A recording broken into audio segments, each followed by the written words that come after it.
नमस्कार। वक्त बात में दम का है। मैं हूं राजेश कुमार। उत्तर प्रदेश में मंत्रिमंडल विस्तार और संगठन में बदलाव को लेकर चल रही अटकलों के बीच मुख्यमंत्री योगी आदित्यनाथ ने प्रधानमंत्री नरेंद्र मोदी से मुलाकात की, जो करीब 50 मिनट तक चली। और माना यह जा रहा है कि यूपी कैबिनेट विस्तार को लेकर दोनों के बीच अहम चर्चा हुई। अब कैबिनेट विस्तार में उन लोगों को तवज्जो दी जा सकती है जो जमीनी स्तर पर काम कर सके। कुछ राज्य मंत्रियों का भी प्रमोशन हो सकता है। तो सीएम की यह मुलाकात कई मायनों में महत्वपूर्ण मानी जा रही है और चुनाव से पहले भाजपा हर कील कांटे को दुरुस्त कर रही है, ताकि 26 के पंचायत चुनाव के बाद 27 का फाइनल क्लीन जीता जा सके। इस पे चर्चा करेंगे, लेकिन पहले यह रिपोर्ट देखिए। दिल्ली में पीएम मोदी और सीएम योगी की मुलाकात। मंत्रिमंडल विस्तार पर क्या बन गई बात?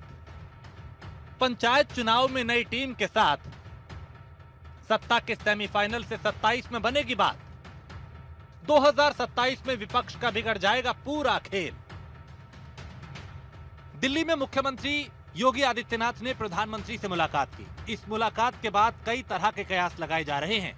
सबसे पहला मंत्रिमंडल विस्तार का, क्योंकि यूपी मंत्रिमंडल में अभी 54 मंत्री हैं और अधिकतम 60 मंत्री हो सकते हैं।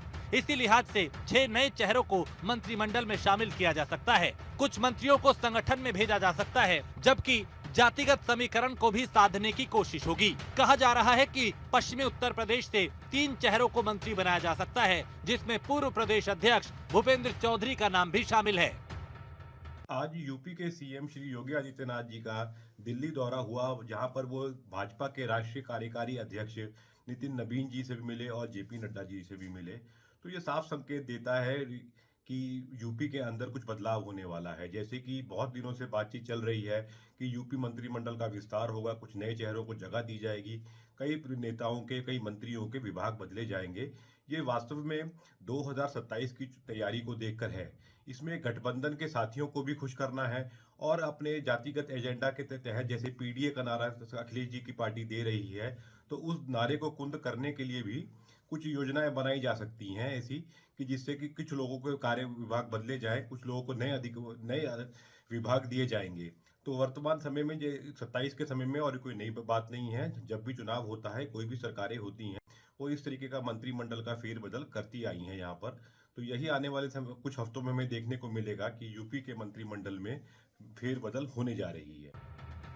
पंकज चौधरी के नए प्रदेश अध्यक्ष बनने के बाद से ही यूपी बीजेपी के संगठन में बदलाव की भी चर्चा तेज हो गई है। कहा जा रहा है कि पंकज चौधरी जल्द ही अपनी नई टीम भी बना सकते हैं। इसके लिए कुछ मंत्रियों को संगठन में भेजा जा सकता है। 2027 के विधानसभा चुनाव और इसी साल होने वाले पंचायत चुनाव से पहले संगठन के कील कांटे दुरुस्त किए जा रहे हैं। सवाल ये कि क्या मंत्रिमंडल विस्तार से 27 में बनेगी बात, और क्या 27 में विपक्ष का खेल बिगड़ जाएगा? Bureau report, news 1 India.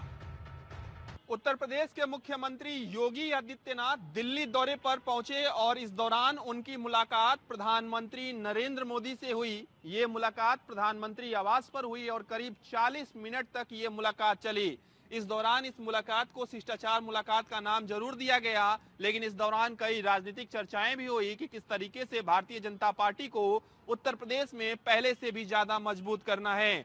Sources के हवाले से ये जानकारी मिली कि एसआईआर को लेकर भी चर्चा हुई। इसके अलावा कई दिनों से जिस बात की सुगबुगाहट चल रही है कि उत्तर प्रदेश में मंत्रिमंडल का विस्तार हो सकता है, तो ऐसे में किन नए चेहरों को तरजीह दी जानी है, इसको लेकर भी यहां पर चर्चा हुई। इसके साथ ही उत्तर प्रदेश के मुख्यमंत्री योगी आदित्यनाथ ने भारतीय जनता पार्टी के राष्ट्रीय अध्यक्ष जेपी नड्डा से भी उनके आवास पर मुलाकात की और ये मुलाकात भी लंबी चली। इसके साथ ही भारतीय जनता पार्टी मुख्यालय में बीजेपी के नए कार्यकारी राष्ट्रीय अध्यक्ष नितिन नवीन से भी उत्तर प्रदेश के मुख्यमंत्री योगी आदित्यनाथ ने मुलाकात की है और इस दौरान नितिन नवीन को उत्तर प्रदेश के मुख्यमंत्री योगी आदित्यनाथ ने शुभकामनाएं भी दी। इसके अलावा गृह मंत्री अमित शाह से भी उत्तर प्रदेश के मुख्यमंत्री योगी आदित्यनाथ की मुलाकात हुई है और कई महत्वपूर्ण विषयों पर चर्चा हुई है। तो सीएम योगी का दिल्ली दौरा काफी महत्वपूर्ण रहा, खासतौर पे उत्तर प्रदेश के लिहाज से, और जो केंद्र सरकार की परियोजनाएं चल रही हैं राज्यों में और उत्तर प्रदेश में, तो उसको किस तरीके से समन्वय बनाकर आगे बढ़ना है, इसको लेकर भी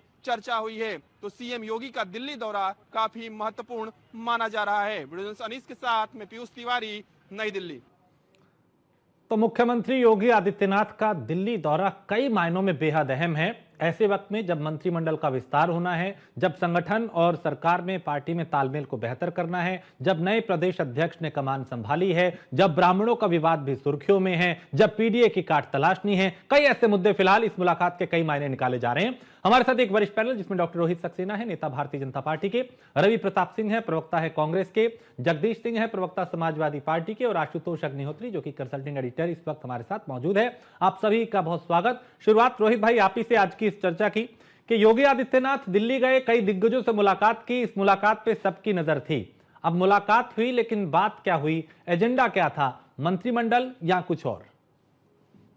हर हर महादेव, वंदे मातरम। राजेश भाई, आप देखिए, मैं तो उस मुलाकात के दौरान था नहीं, तो मैं विषय तो आपको नहीं बता सकता, पर ठीक है। उत्तर प्रदेश में योगी जी के शासनकाल में काफी तरक्की हुई है। जीडीपी अगर आप देखें तो आप ये मान के चलिए, जो हमें 12 लाख करोड़ के आसपास जीडीपी दी गई थी, वो 30.8 लाख करोड़ तक पहुंचाने में योगी जी का हाथ था। तो और अभी हमारे नए राष्ट्रीय अध्यक्ष आए, प्रदेश अध्यक्ष आए, तो उनको लेकर के चर्चा होना स्वाभाविक है। और चूंकि अगले साल चुनाव है तो एसआईआर चल ही रहा है, तो इसको लेकर के चर्चा हुई होगी। और इसमें कोई दो राय नहीं कि योगी आदित्यनाथ जी के शासनकाल में बहुत कम समय में उत्तर प्रदेश ने जो तरक्की करी है वो सराहनीय है। उसमें कोई टीका टिप्पणी करने लायक है नहीं। लॉ एंड ऑर्डर की मैं बात करूं तो आपने पिछले चुनाव भी देखा था 2022 में कि आमतौर से क्या होता है कि जो विपक्ष होता है लॉ एंड ऑर्डर की बात वो करता है, बट 2022 में हम लोगों ने पहली बार देखा कि सत्ता पक्ष के मुख्यमंत्री हर रैली से कह रहे थे आइए और लॉ एंड ऑर्डर पे बात करिए। आप देखिए, अगर पहले क्या होता था, पहले की सरकारों में यदि आप थाने जाते थे, आपने एक स्टेटमेंट भी सुना होगा, इस समय बहुत वायरल चल रहा है कि भाई मुकदमे ही नहीं दर्ज होते थे, थानों से भगा दिया जाता था, तो हर आदमी नेता होता था। आज मुकदमे दर्ज हो रहे हैं, वो आईजीआर जिस हिसाब से काम कर रहा है।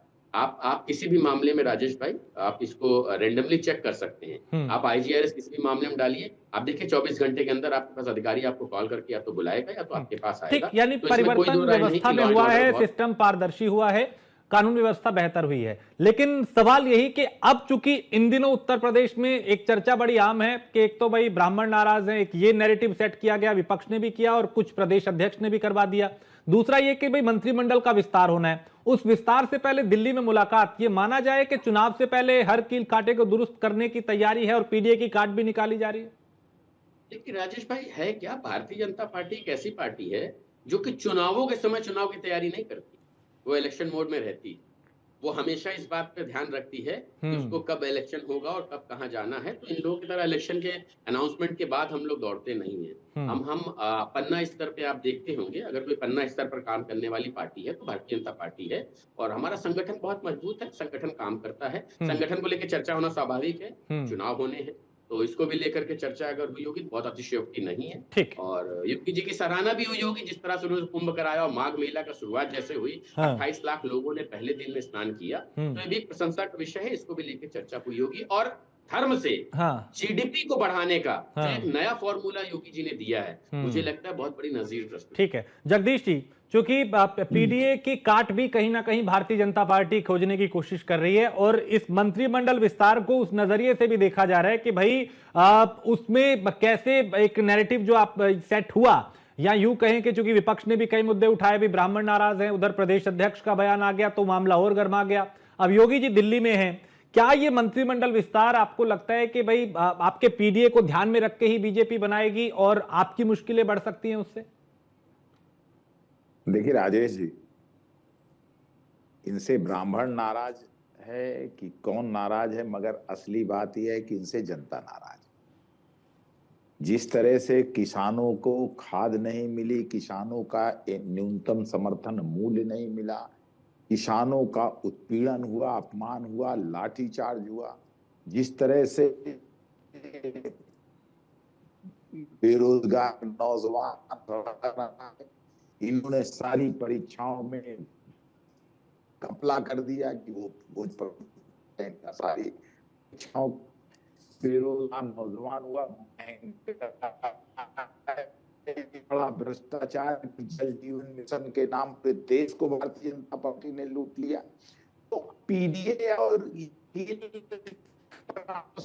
है, जनता ने 2024 में राजेश जी ने दिया, उसी से भारतीय जनता पार्टी का हाथ है।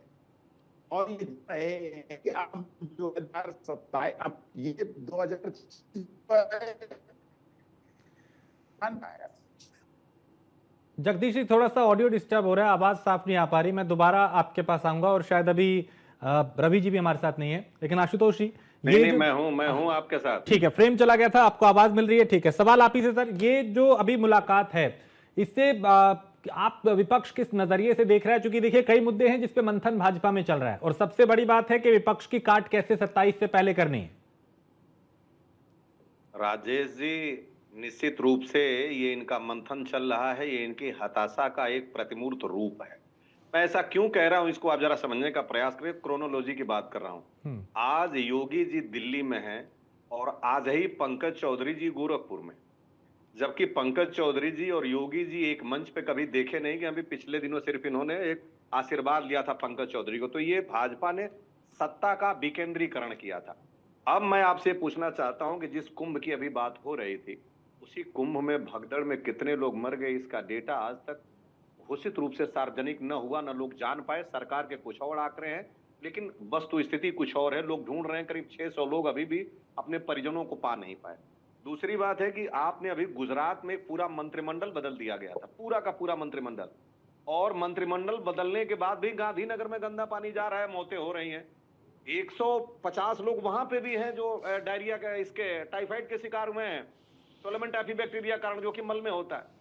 और जहां से आदरणीय गृह मंत्री जी का वो निर्वाचन क्षेत्र है, जहां जहां पूरा मंत्रिमंडल ही बदल गया, देश के गृह मंत्री का निर्वाचन क्षेत्र है, वहां पे आप पानी नहीं दे पा रहे हैं। देश का सबसे क्लीनेस्ट सिटी जो है, वहां पे आप लोगों की मौतें हो रही हैं। 16 हो गई, आप कह रहे हैं कि 8 लोग मरे हैं। उसके बाद आपने एलिमेंट्री एजुकेशन का भट्टा गोल कर दिया, 26,000 आपने स्कूलों को मर्ज करके बंद कर दिया। दूसरी बात कि एलिमेंट्री स्कूलों में आज तक नियुक्तियां आप 6 साल में नहीं कर रहे हैं। अब आपने अभी एक बात हुआ जल जीवन मिशन में, जल जीवन मिशन में राजेश जी हर गांव में पानी पहुंचाने का दावा तो सरकार ने किया, लेकिन आज भी अगर टोटी में पानी जा रहा है तो पाइप फटा है, और पाइप ठीक है तो टोटी में पानी नहीं जा रहा। ये सर्वविदित है, उसकी गहराई से आप जांच करें। उसके बाद दूसरी बात अभी आई है, तमाम कृषि मंत्री के बयानों के बाद भी आज भी खाद की कालाबाजारी हो रही है, जो कि किसानों तक नहीं पहुंच पा रही है यूरिया, और 266 रुपए की यूरिया किसान 350 रुपए में खरीदने के लिए मजबूर है। और मैं एक और बड़ी बात गंभीरता से कहना चाहता हूं, पौने 9 साल में 54 मंत्री अगर आपके नहीं रोक पाए, तो ये 6 मंत्री आकर के आपके क्या कर लेंगे। ये तो जातिगत समीकरणों को साधने और जो उपजा असंतोष है, जो ब्राह्मण समुदाय में या और तमाम समुदायों में, आप उसको पाटने का काम करेंगे। क्योंकि आपके पास अभी मेरे मित्र कह रहे थे डॉक्टर साहब कि हमारा लॉ एंड ऑर्डर बड़ा दुरुस्त है। हाँ। एनसीआरबी का डेटा अगर आप रेफर करेंगे तो वो बानगी नहीं कहती कि आपका लॉ एंड ऑर्डर दुरुस्त है, क्योंकि जिस प्रदेश में रोज अगर 6 अपराधी पुलिस पे गोली चलाते हो, उसको आप लॉ एंड ऑर्डर नहीं कहेंगे। एनकाउंटर का मतलब होता है कि आपने बचाव में गोली चलाई। संविधान का एक्ट 101 से लेके 105 तक आपको ये नहीं कहा गया है आईपीसी के कि आप गोली चलाएं। गोली पुलिस तब चलाती है आत्मरक्षा में। तो जहां पे अपराधियों का इतना मनोबल है कि अपराधी रोज 6 अपराधी पुलिस पे गोली चलाते हो, और SC ST पे मुकदमा सबसे ज्यादा दर्ज होते हो, अभिरक्षा में सबसे ज्यादा मौतें हो रही हो, वहां पे अगर आप बात करते हैं लॉ एंड ऑर्डर की, तो जरा मुझे हास्यास्पद सा लगता है। आपने गोरखपुर में, या जो कह रहे हैं, नहीं, अब जवाब ले लेते हैं। आपने बहुत कुछ बोल लिया, लेकिन रोहित बोलना चाह रहे हैं, आप ही की इस बात पे काउंटर करना चाह रहे हैं। फिर मैं सर आपके पास आता हूं। रोहित सक्सेना। हमारे कांग्रेस के बड़े भाई ने कहा हताशा का परिचय है ये बदलाव जो आने जा रहा है। तो राहुल को हटा के प्रियंका को लाने की कवायद, ये काहे का परिचय है भाई? मुझे बताइए। ये भी फिर हताशा का ही है, या तो आप मान चुके हैं कि सच में राहुल फ्लॉप शो हैं, अब शो बदलना पड़ेगा, कुछ दिनों बाद उनको भी हटाएंगे जिनको आप नया लेके आएंगे। दूसरी बात, आपने कुंभ में भगदड़ का जिक्र किया। 1954 में 800 लोग मारे गए थे कुंभ में। 2013 में 42 मौतें हुई थी। हरिद्वार में 1986 में 200 मौतें हुई थी। नासिक में 39 मौतें हुई थी। क्या था ये? अच्छा, मेरा एक सवाल और है। देखिए, इतना बड़ा आयोजन है, लगभग 6700 करोड़ लोगों ने डुबकी लगाई राजेश भाई, जो world Guinness book of world record में दर्ज हुआ। मुझे बताइए, इस तरह के प्रश्न कभी आप हज यात्रा पर उठाते हैं? हज में भगदड़ होती है और हर साल होती है, लोग मरते हैं, कभी उठाते हैं आप प्रश्न? आप बताइए, जो अभी अभी मक्का से मदीना जा रहे थे भारतीय, उमरा करने गए थे, एक विस्फोट का शिकार हो गए, किसी विपक्षी ने सवाल उठाया? नहीं उठाएंगे, क्योंकि इनको टारगेट सनातन को करना और किसी को नहीं करना।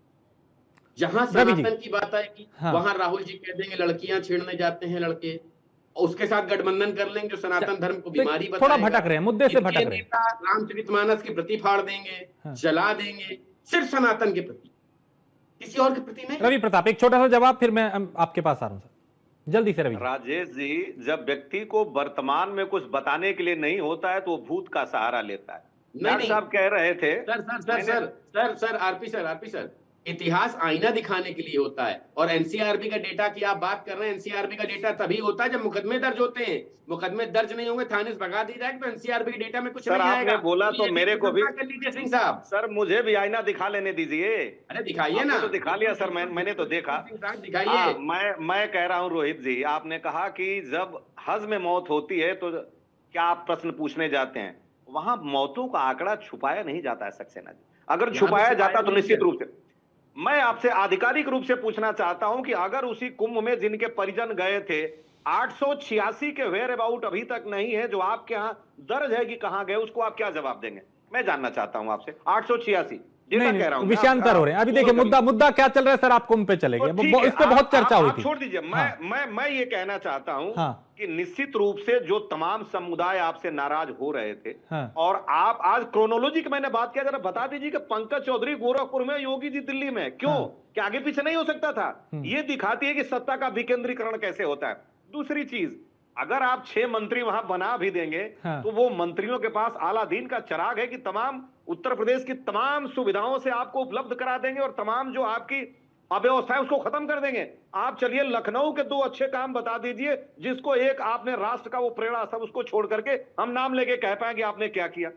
अरे महाराज, मैंने तो गांधीनगर का बताया, जहां पूरी मंत्रिमंडल आपने बदल दी, और कामों को भी गिनेंगे। लेकिन आशुतोष जी, मैं रोहित भाई आऊंगा आपके पास। आशुतोष जी, ये इस मुलाकात के क्या मायने? सीधे तौर पे जो पिक्चर नजर आ रही है कि भाई मंत्रिमंडल विस्तार होना है, उससे पहले मुलाकात है, किनको जगह दें, क्या समीकरण रहेंगे, क्षेत्रीय या जातीय, क्या इतना सीधा है? और क्या मायने इस मुलाकात के समझे? राजेश जी, चुनाव में 1.25 साल का समय बाकी है। हम लोग जनवरी 2026 में हैं, और जब जनवरी 2027 होगी तब तक लगभग स्थिति पूरी उत्तर प्रदेश में साफ हो चुकी होगी, और कौन कितने पानी में है उसकी स्थितियां भी क्लियर हो जाएंगी। जैसे कि अभी कहा रोहित जी ने कि बीजेपी एक दिन में चुनाव नहीं लड़ती है, साल के, मैंने परसों की डिबेट थी शुक्रवार की, मैंने उसमें भी एक चीज कही थी कि साल के 365 दिन बीजेपी चुनाव के मोड में रहती है। और यही कारण है कि पूरे भारत में लगभग 21 राज्यों में आज उनकी सरकार है। मैं एक चीज समझ में नहीं आती मुझे कि सरकार के सत्ता में रहने के बाद उसके खिलाफ एंटी इनकम्बेंसी आना लाजमी है, आना भी चाहिए। अभी पिछला चुनाव हुआ बिहार का, बिहार के चुनाव में एक आ गया कि नीतीश कुमार को जड़ से उखाड़ फेंकेंगे, चले जाएंगे, वो कहीं नहीं रहेंगे, सत्ता में सरकार दूसरी आ जाएगी। राहुल गांधी जी ने जबरदस्त काम किया है, वो जोर लगाएंगे। नीतीश कुमार के अगेंस्ट में तेजस्वी यादव जोर लगाएंगे। अखिलेश जी ने भी जाकर के वहां किया। रिजल्ट क्या हुआ सबको पता है। 2022 का जो चुनाव हुआ था, उस 2022 के चुनाव में योगी आदित्यनाथ के नाम पर चुनाव लड़ा गया। आज एक बहुत तस्वीर आई, आपने देखा होगा, कई बार हम लोगों ने भी उसको स्क्रीन पर चलाया, और वो तस्वीर थी योगी और मोदी की मुलाकात। मेरा कहना है केवल एक है कि उनके यहां इंटरनल 60 मंत्री काम करें या 54 मंत्री काम करें। अगर वो 60-54 फेल हो जाएंगे तो 60 के 60 भी फेल हो जाएंगे। उसका निर्णय किसको करना है? जनता को। जनता बताएगी कि वो 60 के 60 फेल रहे या 60 के 60 पास हो गए। मुद्दा सबसे बड़ा यह है कि सरकार और संगठन के बीच में सामंजस्य को लेकर अगर बीजेपी अंदर खाने अपनी कोई रणनीति बना रही है, उस रणनीति के ऊपर बयान देना और अपनी चाक चौबंद व्यवस्था को मजबूत कर लेना जरूरी है। बीजेपी कर रही, करने दो उनको, आप भी करो। समाजवादी पार्टी भी करे, कांग्रेस भी करे। स्वस्थ लोकतंत्र की व्यवस्था में यही होना चाहिए कि हर राजनीतिक दल अपने आप को मजबूत रखे और जनता के बीच में जाए। अब रवि भाई, मैं एक चीज पूछता हूं, आपने कहा बिल्कुल सही बात है, मैं आपकी मानता हूं कि बीजेपी की सरकार में लखनऊ में कोई बहुत बड़ा काम नहीं किया। हम तो कह रहे हैं उत्तर प्रदेश में भी कोई काम नहीं किया। मान लेते हैं कि उत्तर प्रदेश में बीजेपी ने कोई काम नहीं किया, आपके द्वारा कितनी बार आवाज उठाई गई? आवाज तो उठानी पड़ेगी ना भाई। कौन उठाएगा? हम उठाएंगे। हम उठाएंगे अगर तो भी दिक्कत है, अगर आप नहीं उठाओगे तो भी दिक्कत है। चुनाव में तो लड़ना नहीं है। चुनाव किसको लड़ना है? आपको लड़ना है। दूसरी चीज सबसे महत्वपूर्ण कि अगर उत्तर प्रदेश में कानून व्यवस्था नहीं सुधरी तो उसको लेकर के भी जनता के बीच में जाने की जिम्मेदारी आपकी है। प्रेस कॉन्फ्रेंसेस से आगे हटो, खूब बढ़ो आगे और काम करना होगा। अब सबसे महत्वपूर्ण बात यह है कि मुद्दा यह है कि क्या मकर संक्रांति के बाद उत्तर प्रदेश में सरकार में बदलाव होगा? निगाह सबकी एक ही ओर है और वो निगाह घूम फिर करके सरकार में बदलाव के बाद भी अगर दिखती है तो वो ब्राह्मणों के ऊपर घूम फिर के आ जाती है। सबसे बड़ा मामला यही होना है। ब्राह्मणों का जो मामला चला 23 दिसंबर से और आज हम बैठे हुए हैं 5 जनवरी तक, राजेश, बदलाव भी अगर होगा तो बहुत सी चीजें आपको देखने को मिलेंगी और निश्चित रूप से उत्तर प्रदेश में किसी बड़े ब्राह्मण चेहरे को दोबारा से सरकार में ला सकते हैं। और निगाह वो समाजवादी पार्टी के लिए ज्यादा खतरनाक होने वाली है। मनोज पांडे हमें लगता है कि इस बार सत्ता में आएंगे और अगर वो आते हैं तो फिर सोचना पड़ेगा जगदीश भाई को कि ब्राह्मणों का नाम लेकर के जो पूरी रणनीति अब तक बना रहे थे 15 दिन की, उसे कैसे आगे बढ़ाएं? जगदीश जी, अगर यही पैतरा, हाँ पहले ठीक है, मैं जगदीश जी आ रहा हूं, रवि जी कुछ कहना चाह रहे हैं पहले। रवि जी। आशुतोष जी, आपने बिल्कुल सही कहा और मैं इत्तेफाक रखता हूं कि हमारी बात हम ही उठाएंगे, आप नहीं उठाएंगे। आप सहयोग हमारा जरूर कर सकते हैं और निश्चित रूप से इसमें कुछ कमी रही कालांतर में कि हम हाशिए पे गए। अगर हम वास्तव में रोड पे रहते, राजनीति रोड पे करते तो निश्चित रूप से आज ये न होती जो आप कहते, या मैं इसको स्वीकार करने में जरा भी गुरेज नहीं करता। हमने इसीलिए तो सोच करके आपने देखा था कि विगत दिनों में हमने पूरी तन्मयता से अपनी बात उठाई है और अभी हम 10 जनवरी से ही फरवरी के मध्य तक जो जी राम जी है उसका विरोध करने के लिए देशव्यापी कर रहे हैं और उस देश में सबसे बड़ा प्रदेश उत्तर प्रदेश है। तो पूरी जोशो खरोश के साथ, अपनी पूरी तन्मयता ताकत के साथ इसका हर मतलब पंचायत स्तर तक जाएंगे। अच्छा, जी राम जी का विरोध क्यों करेंगे? जी राम जी का विरोध नहीं कर रहे, जी राम जी की योजना, जी राम जी का नहीं कर रहे हैं। देखिए, हम जी राम जी योजना का विरोध क्यों करेंगे, किस लिए? हाँ, क्यों करेंगे अग्निहोत्री जी? हम ये कह रहे हैं कि उसमें जो डिमांड बेस्ड थी गांवों से, आपने फेडरल स्ट्रक्चर पे प्रहार किया, अब दिल्ली तय ना करे। पहली बात, 90% जो आप देते थे वो राज्यों पे, गरीब राज्यों पे बोझ आप न डालें। तीसरी बात कि फंड गरीब राज्य नहीं देंगे तो आप तो अपना पल्ला झाड़ लेंगे। और जो गारंटी थी मनरेगा की कि नहीं, बंदे को काम नहीं मिलेगा तो उसको रोजगार का पैसा दिया जाएगा, मतलब उसको भत्ता मिलेगा, अब आप मांग नहीं सकते हैं तो भत्ते से आपने हटा दिया। तो धीरे धीरे जो गरीब को एक गारंटी मिली थी, इसके विधाओं के लो हम लेके जा रहे हैं। हमें जी राम जी से और मनरेगा से कोई एतराज नहीं, हमें इसमें जो एक तरह से सत्ता का आपकी पार्टी के लोग तो उसमें महात्मा गांधी और राम को जोड़ रहे हैं भाई। आपकी पार्टी के लोगों ने अभी बयान दिया, अभी एक कमेटी बनी है, कमेटी में कई लोग आए हैं, अजय माकन साहब आए, जयराम रमेश साहब आए हैं, संदीप दीक्षित जी आए, कई नाम आए हैं और उन्होंने जी राम जी को महात्मा गांधी से जोड़ा है और ये कहा कि महात्मा गांधी को भी बीजेपी सरकार उनका नाम हटाने में लगी हुई, इसलिए इसका जी राम जी का विरोध करेंगे। ऐसा है क्या? नहीं, ऐसा बिल्कुल नहीं है। और महात्मा गांधी का विरोध तो ये सरकार कर ही रही है महाराज। जब ये बताइए कि राष्ट्र के प्रेरणा स्थल में महात्मा गांधी जी की फोटो नहीं लगाए, भैया आप नेहरू की न लगाए, गांधी की न लगाए, किसी की मत लगाए, कम से कम राष्ट्रपिता की फोटो होनी चाहिए, क्योंकि नाम आपने रखा है राष्ट्रीय प्रेरणा स्थल, तो वहां राष्ट्र के पिता का फोटो होना चाहिए। दूसरी बात ये बताइए कि पटेल जी की जगह पे आपने उनका अपना नाम रख दिया। महात्मा गांधी को आपने, अगर आपके विचार में महात्मा गांधी फिट नहीं बैठते हैं तो धीरे धीरे उनके नाम के साथ आप जो ये प्रयोग कर रहे हैं, मुझे हम लोगों को उसका भी ठीक है। आपको लगता है कि ये एक नया प्रयोग किया जा रहा है? रोहित जी बेहतर विरोध इसके मौलिक तथ्यों पे है, नाम पे नहीं। ठीक है रोहित जी, इस पे जवाब आप दे दीजिए। क्या ये एक प्रयोग है भारतीय जनता पार्टी का ये भी कि भाई राष्ट्रीय प्रेरणा स्थल नाम तो रख दिया लेकिन राष्ट्रपिता की ही वहां पे प्रतिमा नहीं? आपको बता दूं, मनरेगा में 7,43,457 घोस्ट जॉब कार्ड मिले हैं। जिसमें से अगर केवल उत्तर प्रदेश की मैं बात कर लूं, मतलब यूपी में, आप यूपी में मान के चलिए लगभग 2 लाख से ऊपर फर्जी जो जॉब कार्ड थे जो इनके द्वारा बने। तो ये कब सामने आया? जब हमने पेमेंट डिजिटल किया, पता ही नहीं चला ये लोग कहां चले गए। तो ये अच्छा, दूसरी बात, मुझे एक बात बताइए, इस देश को हम अपनी माँ कहते हैं, आप सभी सहमत होंगे, इसमें कोई दो राय नहीं होगी। यदि इस देश को हम माँ कहते हैं तो क्या किसी को पिता तुल्य मान सकते हैं? ये कौन सी बात हो गई भाई? इस देश ने लाल पैदा करे, सपूत पैदा करे, वीर पैदा करे, पिता कहां से आ गया? कुछ भी बता दीजिएगा आप कहते रहिए भाई साहब। अगर मेरी माँ है देश तो मैं पिता के समकक्ष किसी को नहीं मानूंगा, बहुत स्पष्ट है, और ये मेरा अपना वक्तव्य है। आप देश को माँ कह रहे हैं और किसी को पिता बना दे रहे हैं, क्या कहना चाहते हैं आप? कुछ भी बोल दीजिएगा। रवि जी, सक्सेना जी, ये देश महात्मा गांधी को राष्ट्रपिता कहता है। आप अगर आप कहते हैं नहीं, गलत बात है ये। आपने उपाधि दी होगी भाई साहब। आप मुझे बताइए, आप देश को माँ मानते हैं? अरे जननी जन्मभूमि से स्वर्गादपि गरीयसी, बिल्कुल आप क्या राष्ट्रवादी पिता मानता के है। दम पर किसी को ऐसा खड़ा कर सकते हैं आप ये बताइए कि इतिहास को आपने अरे बदल खड़ा दिया कर राष्ट्रपिता सकते से। हैं क्या? मैं आपसे पूछता हूँ, खड़ा आपसे कर सकते हैं क्या? इतिहासों में महात्मा अरे गांधी खड़ा जी कर को सकते आज हैं भी क्या? राष्ट्रपिता के नाम से संबोधित और पढ़ाया जाता है। भाई, आप बदल दीजिए फिर इतिहास संबोधन आप। करते रहिए।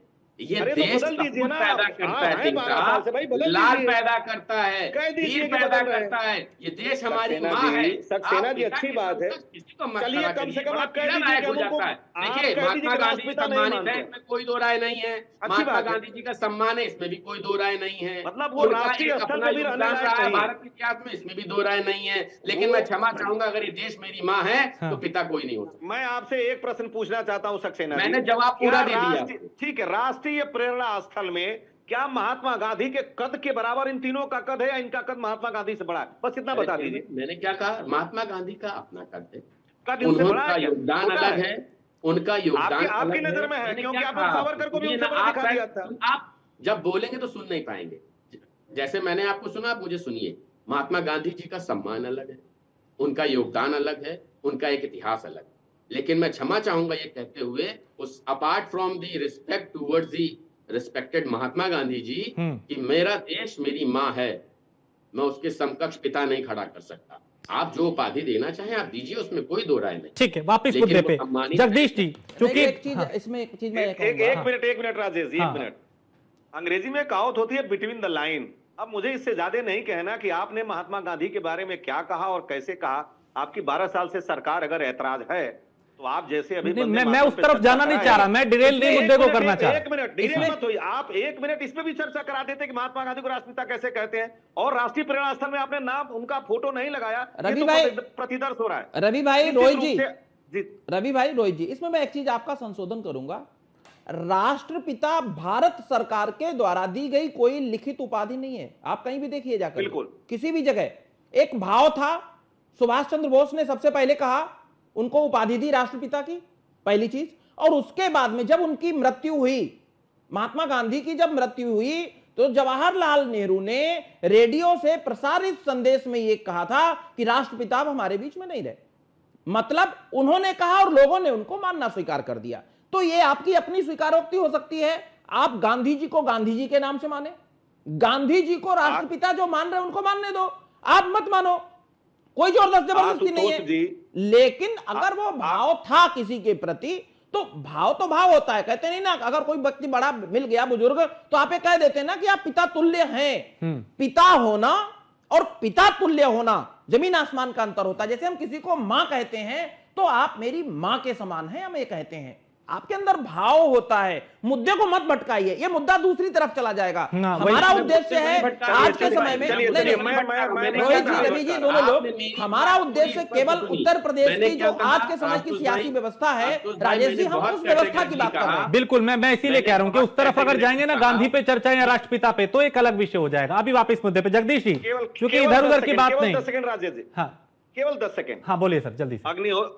आशुतोष जी, जब वाल्मीकि जी ने रामायण लिखा था तो भगवान राम को एक शब्द भी भगवान नहीं कहा। पूरे अध्योपांत अध्ययन कर लीजिए। उनको जब गोस्वामी जी ने उसका अनुवाद किया तो कह दिया, तो लोग भगवान मानते हैं, हम भी मानते हैं, आप भी मानते हैं, और आज उसी भगवान का रोज गुणगान करें। लेकिन जो कथा को उन्होंने लिखा उसमें एक जगह भी नहीं है, पढ़ लीजिएगा, मैं बड़े जिम्मेदारी से कह रहा हूं। तो मान लीजिए जो एक माध्य है जो मान लिया गया, अब हमारे अभी कह रहे थे डॉक्टर साहब कि हम नहीं मानते, ठीक है मत मानिए, लेकिन कम से कम मैं पूछना चाहता हूं कि यह राष्ट्र अगर उसको भावनाओं में भी राष्ट्रपिता मानता है तो राष्ट्रीय प्रेरणा स्थल में उसकी एक मूर्ति होनी चाहिए थी कि राष्ट्र वहां से प्रेरणा जरूर लेता। अब ये इनकी सोच हो सकती है, न माने। अटल जी की जन्म शताब्दी पर हुई और वहां अटल जी की प्रतिमा लगी, वहां बीजेपी के 2 नेताओं की लगी है, नहीं लगाई उन्होंने, नहीं लगाई, उनकी पार्टी के द्वारा हुआ। आपकी पार्टी सत्ता में अगर आएगी तो क्या आपकी पार्टी आने के बाद में अटल जी की प्रतिमा लगाएगी, मोदी जी की प्रतिमा लगाएंगे आप? तो मुद्दा दूसरी ओर मत ले जाओ। गांधी जी की बात करो, मैंने ये नहीं कहा कि जवाहरलाल की लगा दीजिए यार इंदिरा जी, अरे भाई गांधी जी की लगाइए। अरे भाई गांधी जी की भी क्यों लगा देते वहां, गांधी जी की भी क्यों? पूरा देश पड़ा हुआ है कश्मीर से लेकर के। गांधी जी केवल कांग्रेस के हैं भाई, कश्मीर से लेकर गांधी जी ना कांग्रेस के हैं ना बीजेपी के हैं, लेकिन जहां पे वहां लगाए उसमें जानबूझ के गांधी जी को हम वापिस विषय पे आइए, मुद्दा वो दूसरी ओर पहुंच रहा है। बिल्कुल, इसीलिए चर्चा कहीं और जा रही है। जगदीश जी, चूंकि ब्राह्मणों का एक मुद्दा खूब उत्तर प्रदेश में इन दिनों छाया हुआ है और इसी बीच दिल्ली में मुलाकात दिग्गजों के साथ योगी आदित्यनाथ करते हैं। अब कहा जा रहा है साहब इसकी एक काट निकाली जा सकती है कि मनोज पांडे को मंत्री बनाया जा सकता है, तब फिर विपक्ष क्या कहे? राजेश जी सुनिए, हाँ जरा मेरी भी बात सुनिए। हाँ प्लीज। इतनी देर से पूरे डिबेट में हाँ आपने मारा कि पूरे डिबेट को डिरेल कर दिया। यहाँ पे मैं मानता हूं डिरेल हुई थोड़ी देर, ये थी किसी और हाँ। ऐसा लगता है कि ये दो लोग ही चर्चा करें। हाँ। नहीं आप बोलिए सर। मेरा कहना है कि इस तरह की बातें, हाँ, इस तरह की बातें जिस तरह से ये लोग चर्चा करते हैं, और मैं सबका सम्मान करता हूं, लेकिन जिस तरह से कहां की बात कहां ले जाते हैं और अपनी स्वयं की आइडियोलॉजी को पूरे राष्ट्र पे सौंपना चाहते हैं, इनके मैं आपको बता दूं, मैं भी उसमें अब शामिल हो रहा हूं। मैं वही कह रहा हूं कि अब आप भी उस तरफ जा रहे हैं सर। राजेश जी, ये डिबेट आपके कंट्रोल में नहीं। मैं अब बता तो रहा हूं, आप भी वही बात कर रहे हैं जो वो कर रहे थे। एक को संभाला तो दूसरे ने 10 सेकंड मांगे, दूसरे को संभाला तीसरे ने 10 सेकंड मांग लिया। अब आप भी वही कर रहे हैं सर। संभालने के लिए केवल विपक्ष है। हाँ। और जो गैर जिम्मेदार लोग हैं, जो सत्ता में बैठे हुए हैं, जिन्होंने देश को लूट लिया, जिनको न गांधी से प्यार है, न महात्मा बोस से प्यार है किसी से, कि ये पूरे स्वतंत्रता आंदोलन को, देश के महापुरुषों को समाप्त कर देना चाहते हैं और केवल अपनी बात रखना चाहते हैं। देख लेना आप आगे चल के राजेश जी, आज मैं इस डिबेट में कह रहा हूं, ये अगले दिन ये मोदी की फोटो लगा देंगे रुपए में, ये देख लेना आप, गांधी को वहां से भी समाप्त कर देंगे। आज मैं आपके डिबेट में कह रहा हूं। अब सर आप विषय पे आ जाइए, अब आप विषय पे आ जाइए, क्योंकि आप, मैं भी नहीं आऊंगा विषय पे। मैं वही कह रहा हूं ना, क्योंकि एक प्रवक्ता ने समय मांगा, उन्हें दिया, दूसरे ने मांगा कि साहब मैं भी अब उनका काउंटर करूंगा। नहीं राजेश जी, हाँ। आप अक्षम एंकर है, हाँ। आप अक्षम एंकर है। हाँ। आप जो आदमी गलत बोले उसको बंद कर दीजिए। ठीक है, चलिए अभी आपसे मैंने जो पूछा कि जो जिसका मन है वही बोलता रहे। हाँ, नहीं उनका आशुतोष जी ने बोला तो कि भाई अटल जी की जयंती थी, उन्होंने अटल जी की प्रतिमा लगाई। मेरी पार्टी का समय है। हाँ। आप बीजेपी के प्रवक्ता को नहीं बैठालते, किसी नेता को लाके बैठाल देते जिसकी ना कोई अधिकृत बात है ना अधिकृत कुछ है। ऐसा नहीं है सर, वो नए नहीं है और पहली बार आपके साथ नहीं बैठे, आपके साथ नहीं बैठे। जगदीश जी अपनी बात रखिए, बीजेपी की ओर से कौन आ रहा है कौन नहीं आ रहा है वो बात अलग मैटर है। डिबेट प्रवक्ता से कराते हैं तो अधिकृत प्रवक्ता बीजेपी का बैठना चाहिए। अरे भाई, आप किसी को ला करके बैठाल दोगे और कह दोगे ये बीजेपी के प्रवक्ता है, अगर अधिकृत है तो बताइए हमको। आपको क्या इससे आपत्ति है कि सामने कौन बैठा है बीजेपी से, या इससे आपत्ति है कि किस मुद्दे पे चर्चा हो रही है? मुझको अगर मैं पार्टी का अधिकृत प्रवक्ता बैठा हूं तो हाँ। मुझे अपेक्षा करता हूं हाँ। कि जो व्यक्ति राजेश जी सामने बैठे, हाँ। उसको वो अधिकृत पार्टी का प्रवक्ता हो। हाँ। जो पॉलिसी बोले। हाँ। यहाँ आकर के अभी महात्मा गांधी को मोदी जी जाते, महात्मा गांधी जी की समाधि पे साष्टांग होते हैं जाके, यहाँ आके मोदी जी को, महात्मा गांधी जी को गाली देते हैं आके डिबेट में। मेरे जैसा व्यक्ति, मैं राजेश जी मैं, मेरी बात सुनिए। हाँ। मैं एक बार डिबेट छोड़ चुका हूं। हाँ। मैं उस डिबेट में नहीं शामिल हो सकता जिसमें महात्मा गांधी जैसे व्यक्ति का अपमान हो, मेरे महापुरुष का अपमान हो, उस डिबेट में मैं शामिल नहीं हो सकता। आप बहुत गंभीरता से सुन लीजिए राजेश भाई, जिसमें देश के महापुरुष का अपमान हो, उस डिबेट में बैठना मेरे लिए ठीक है। अब आप ही की बात पे देखिए, आप कह रहे थे ना मैं मुद्दे से डिरेल नहीं होने दूंगा, आपने खुद अब डिरेल कर दिया। अब आप ही की बात पे अब देखिए वो जवाब दे रहे हैं, अब आप ही की बात पे वो जवाब दे रहे रोहित सक्सेना। मैंने जो सवाल पूछा आपने वो सवाल नहीं लिया। रोहित भाई 10 सेकंड सवाल नहीं है। मुझे मेरी जो राजेश बात थी मैंने कह दी। राजेश भाई एक बात बताइए, हाँ एक भी शब्द मैंने महात्मा गांधी जी के लिए कोई असम्मान में कहा मुझे बताइए? मैंने कहा उनके प्रति सम्मान मेरा अलग है, उनका योगदान अलग है, लेकिन मैं अगर देश को मां मानता हूं तो राष्ट्रपिता के रूप में किसी को उनके ठीक है। आशुतोष जी देखिए मुद्दे से भटक गए और करीब 10 मिनट तक ये इधर उधर की बात ना होके महात्मा गांधी और राष्ट्र प्रेरणा स्थल और दूसरे जो हम वापस विषय पे आते हैं कि जो ये मुलाकात थी और क्या ये मंत्रिमंडल का विस्तार अब इतना क्या पेचीदगी आ रही है इसमें कि आप विस्तार नहीं कर पा रहे, या फिर क्षेत्रीय और जो जातीय समीकरण है उसको साधने में कोई मुश्किल आ रही है भारतीय जनता पार्टी को? मुझे निमंत्रण दिया राजेश भाई तो मैं आके बैठा। बिल्कुल सर, आप सब सम्माननीय हैं, आप भी मेरे लिए सम्माननीय हैं, जगदीश जी भी सम्माननीय है और रवि जी भी। हमारे लिए आप तीनों लोग सम्माननीय बिल्कुल, और तीनों बराबर है। उस चीज को भूलिए, हाँ। बात मुद्दे की आई। हम लोग जब ये आते हैं, हम लोग जब बात करते हैं, नहीं देना चाहिए राजेश भाई। रोहित जी रोहित जी एक मिनट रुकिए ना, चाहिए। रोहित जी रुकिए। जब हम लोग किसी भी मुद्दे पर बात करने के लिए आते हैं तो हम लोग आपको बताते हैं कि हम इस मुद्दे पे चर्चा करेंगे, आप लोग उस पे पढ़िए, उसमें मंथन करिए, आंकड़े लाइए, एक दूसरे से खूब उलझिए। बात यह है कि जब हम किसी भी मुद्दे पर चर्चा करने के लिए आते हैं तो उस समय लोग हमको देख रहे होते हैं। अभी 2 दिन पहले की बात है, हमको डिबेट बाद में मना करना पड़ा। क्यों?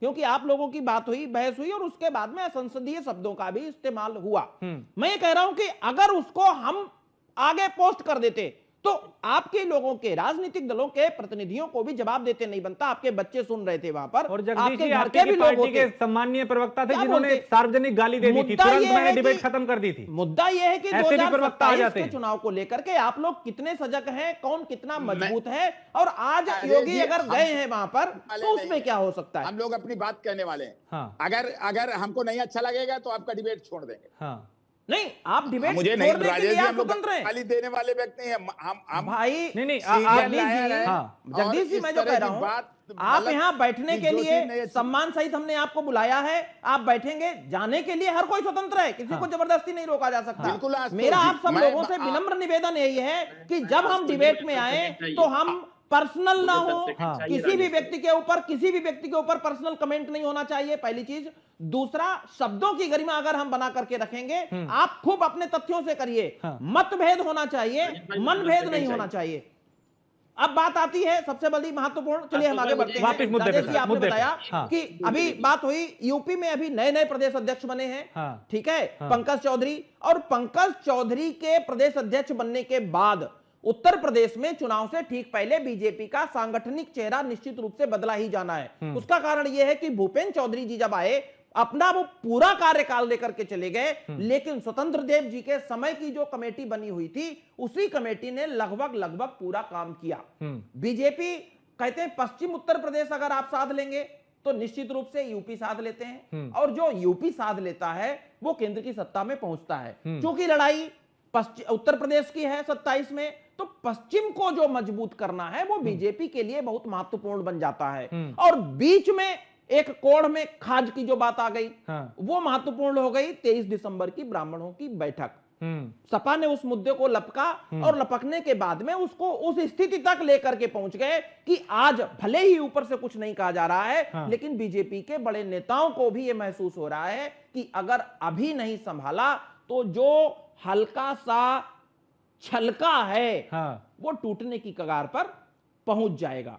यही कारण है कि मकर संक्रांति से पहले या मकर संक्रांति के बाद, तो ये इसको ये माने कि विपक्ष ने जो एक दबाव बनाया, जो ये मीटिंग हुई उसके बाद इस मुद्दे को उठाया, उसका दबाव जो है बीजेपी पे, जगदीश जी आप लोगों ने जो दबाव बनाया था, क्या उसी का असर है कि अब दिल्ली तक बैठ के शुरू हो चुकी है?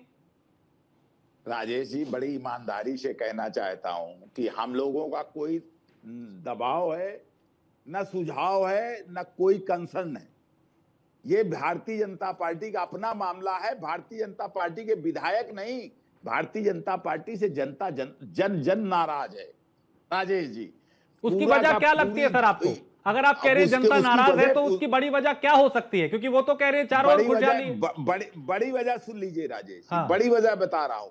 संवैधानिक अधिकारों का हनन, संवैधानिक संस्थाओं का दुरुपयोग, आप समझिए पिछड़ों, दलितों, अल्पसंख्यकों के अधिकारों का खात्मा, आप समझिए इनका अपमान।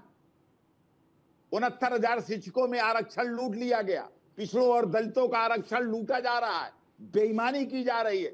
आज जल जीवन मिशन जैसे भारी घोटालों में भ्रष्टाचार चरम पर है। अब आप कह रहे हैं कि आप कह रहे हैं इस सरकार से जीव जंतु नफरत करने लगे हैं। आदमी तो आदमी छोड़ दीजिए, जीव जंतु नफरत करने लगे और भारतीय जनता पार्टी की सरकार की विदाई के लिए तैयार बैठे हैं। भारतीय जनता पार्टी के विधायक क्या करते हैं क्या नहीं करते उससे हमको मतलब नहीं है। रोहित सक्सेना, समाजवादी पार्टी का कोई लेना देना नहीं। हाँ रोहित सक्सेना, वो जो करे अपने संतुष्ट, वो अपने जनता को संभाले। विधायक तो जाहिर है, और ये सबसे बड़े मौसम वैज्ञानिक है, मैं बता दूं राजेश जी। हाँ। सब अब जब जहाज डूबता है, मैं पहले भी कई डिबेट में कह चुका हूं कि जब जहाज डूबता है राजेश जी तो उसे चूहे भी छोड़ के भाग जाते हैं। अब तो इस जहाज भारतीय जनता पार्टी के उत्तर प्रदेश के, चलिए जवाब ले लेते हैं। ये जहाज डूब रहा है या ये और ऊपर जाएगा? रोहित सक्सेना जल्दी से। जगदीश जी ने तमाम बातों का जिक्र किया कि जनता हताश है, निराश है। आशुतोष भाई ने एक बात कही कि जब हम डिबेट करते हैं तो हम आपको विषय देते हैं कि आप पढ़ के आइए, और अगर आप मेरी डिबेट देखें तो मैंने शुरू होते ही उत्तर प्रदेश के डेटा देना शुरू किया आपको। मुझे बताइए एक भी प्रवक्ता ने इनके मुझे डेटा में काउंटर किया? सर इधर उधर नहीं, अब प्लीज वापिस उधर मत जाइए, वापिस अब यहीं रहिए। हाँ। मैंने उसी विषय पे बात करी। अभी जो जगदीश जी ने कहा आप उस पर काउंटर कीजिए। दूसरी बात, अब मुझे एक बात बताइए, मैं फिर वही बात कह रहा हूं, धर्म से इकोनॉमी डेवलप करना, ये एक नई चीज मिली ना प्रदेश को, कोई छोटा मोटा कार्य तो नहीं। एक जीडीपी को जो 12 लाख करोड़ के आसपास आपको मिली थी, 30.8 लाख करोड़ आपको ले जाना डेटा में, ये कोई हवा डेटा तो नहीं। ये सरकार तो डेटा बाकायदा रजिस्टर्ड दस्तावेजों के साथ लगाती है। क्या ये उपलब्धि नहीं?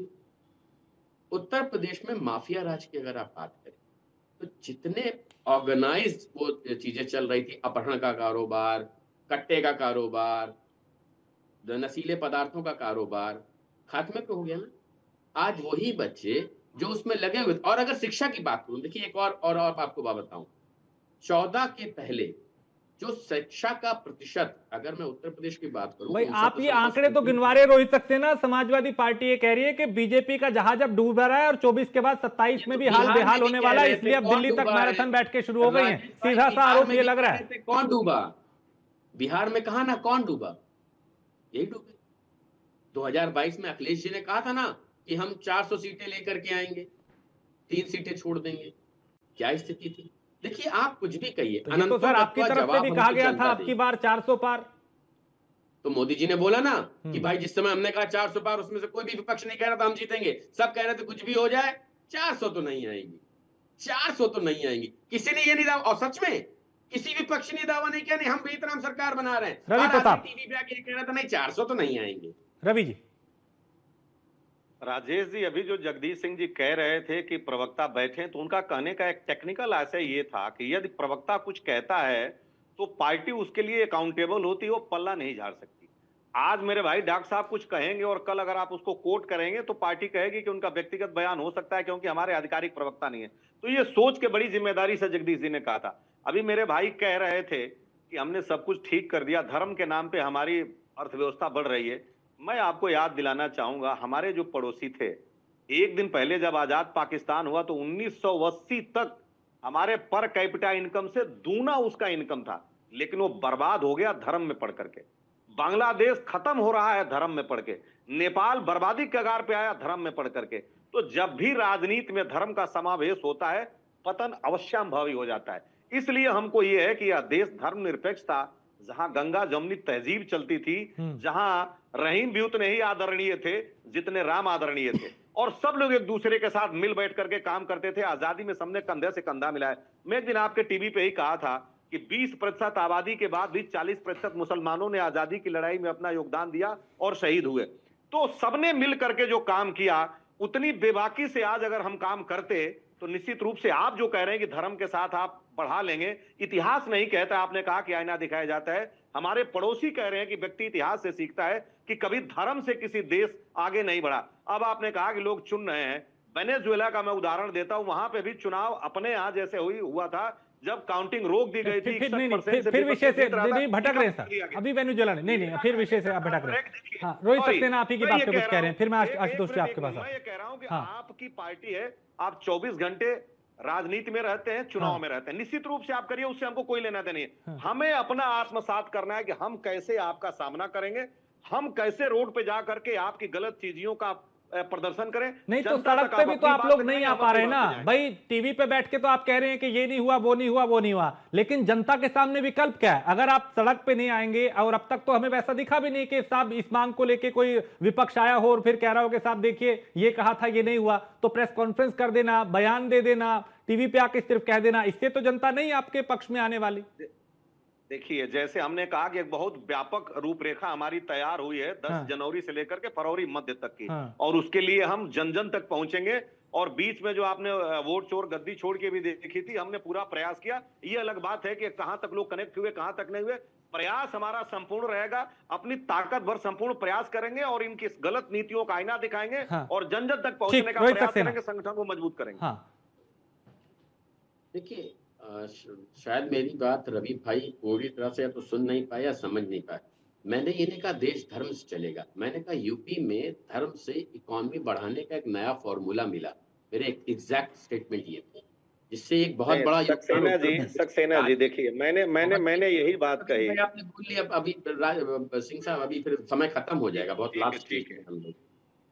मैंने ये कहा कि एक नई चीज, एक नया उदाहरण प्रस्तुत किया गया कि जिससे एक लोकल इकोनॉमी को भी बूस्ट किया जा सकता है। वहां के छोटे दुकानदार, रिक्शे वाले, रेडी वाले, छोटे होटल वाले, इन सबको भी एक रोजगार का अवसर मिला। और दूसरा, उत्तर प्रदेश की जीडीपी में एक बहुत बड़ा योगदान आया और ये डेटा सार्वजनिक हुआ। ये कोई मेरे अपने घर का डेटा नहीं है। और जो बात विपक्ष का ये कहना है कि आप धर्म और जाति के नाम पे बांटने का काम करते हैं। ये कई बार कई नेताओं ने कहा, चाहे वो कांग्रेस के और समाजवादी पार्टी के, कि धर्म के नाम पे साहब ये राजनीति करते हैं, बांटने का काम करते हैं। मुझे एक योजना बताइए राजेश भाई, एक चैलेंज करता हूं और इनको भी करता हूं, जिसका लाभ किसी वर्ग विशेष को मिल रहा हो, जिसका लाभ किसी जाति विशेष को मिल रहा हो। उत्तर प्रदेश से लेकर के देश तक जितनी भी योजनाएं हैं, सबके लिए बराबर है। ठीक है, आखिरी कमेंट आशुतोष जी आपका, जरूर हुआ इस मुलाकात के मायने और फिर उससे निकला निष्कर्ष क्या कहता है? ठीक, आशुतोष जल्दी से 30 सेकंड। जिस देश का बंटवारा धर्म के आधार पर हो गया हो, जिस देश में आजादी से आज तक धर्म के बिना कोई चुनाव ना हुआ हो, उस देश में अगर हम धर्म की बात नहीं करेंगे तो कहां करेंगे? बंटवारा हो गया हिंदू और मुसलमान के आधार पर देश का, एक नहीं 3 टुकड़े हो गए। और आज अगर हिंदुओं के देश में, हिंदुस्तान में हिंदू की बात अगर कोई कर देगा तो हम उसको धर्म की बात कर देंगे कि वो धर्म के आधार पर बात कर रहा है। रवि भाई, मनमोहन सिंह जी का बयान याद है? उन्होंने कहा था कि देश के संसाधनों पर सबसे पहला अधिकार किसका है? अल्पसंख्यकों की बात कर दी थी ना उन्होंने। तो ध्यान रखना होगा ना, हमें बात मुद्दों पर होनी चाहिए, देश के विकास की होनी चाहिए, ना कि धर्म की। मैं भी नहीं कह रहा हूं कि धर्म के आधार पर कोई बात होनी चाहिए, लेकिन घूम फिर के तो वहीं आ जाते हो सब। अमिताभ जी, एक रिपोर्ट आई थी सच्चर कमेटी की रिपोर्ट, उसने बताया था कि सबसे अगर कोई आवश्यकता है किसी को विकास के लिए तो किसकी है? तो उस आधार पर उन्होंने कहा था, ये नहीं कहा था कि केवल मुसलमान को चाहिए। हमारे यहाँ अल्पसंख्यक की परिभाषा आप 0.1%, 2-3%। चलिए ठीक है, रेड्डी साहब का, जगन रेड्डी का बयान सुना है? वक्त इतना ही है, फिर डिले हो रहा है। बहुत शुक्रिया आप सभी का इस चर्चा में शामिल होने के लिए। अमिताभ क्या कहा था जरूर सुनिएगा रवि जी, प्लीज। वक्त इतना ही था, बहुत शुक्रिया आप सभी का इस चर्चा में शामिल होने के लिए। बड़ी बात यह कि दिल्ली में मुख्यमंत्री ने प्रधानमंत्री से मुलाकात की और माना यह जा रहा है कि इस मुलाकात में मंत्रिमंडल विस्तार को लेकर चर्चा हुई है। अब कुछ ऐसे चेहरे दिखाई देंगे जो विपक्ष के पीडीए की काट भी हो सकती है, और खासकर जो ब्राह्मणों की नाराजगी का एक मुद्दा था उसको भी शांत किया जा सकता है। एक ब्रेक के लिए रुकेंगे, आप बने रहिए न्यूज़ वन इंडिया के साथ।